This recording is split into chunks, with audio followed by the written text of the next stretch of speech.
நீங்கள் கட்டின அந்த 1 லட்சத்துக்கு 10,000 கையில் கொடுத்துட்டான், 90,000 வர்த்து உள்ள கோல்டோ டைமண்டோ ஏதோ ஒன்று நீங்கள் வாங்கிக்கலாம். இதுதான் இவங்களோட ஸ்கீம்.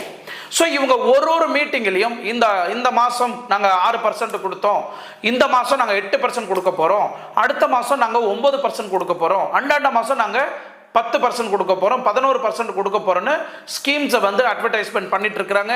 பெரிய பெரிய ஸ்டார் ஹோட்டலில் மீட்டிங் நடக்குது, எல்லாருமே கோட் சூட்டு போட்டு வராங்க, பொதுமக்களெல்லாம் நல்லா இம்ப்ரெஸ் பண்ணுறாங்க, பொதுமக்களை நல்லா அட்ராக்டிவ் பண்ணுறாங்க. வரவங்களுக்கு காஃபி, டீ, ஹார்லிக்ஸ், போன்மிட்டா, பிரியாணி, சாப்பாடு, லஞ்சு, கேக்கு, பீடா, அது இதுன்னு கொடுத்து நல்லா அட்ராக்ட் பண்ணிட்டாங்க. ஸோ கடைசியில் என்ன ஆச்சுன்னா இவங்க அந்த டைமண்டுன்னு சொல்லி அந்த டைமண்ட் ஸ்கேம் பண்ணியே ஒட்டுமொத்த பொதுமக்களையும் எந்த அளவுக்கு முட்டாளாக்கி இருக்கிறாங்கன்னா, நீங்க யாராவது கஸ்டமரை கூப்பிட்டு வந்து எங்க டாரிஸ் ஜுவல்லரிஸ்ல வந்து நீங்க ரெக்கமெண்ட் பண்ணீங்கன்னா, நீங்க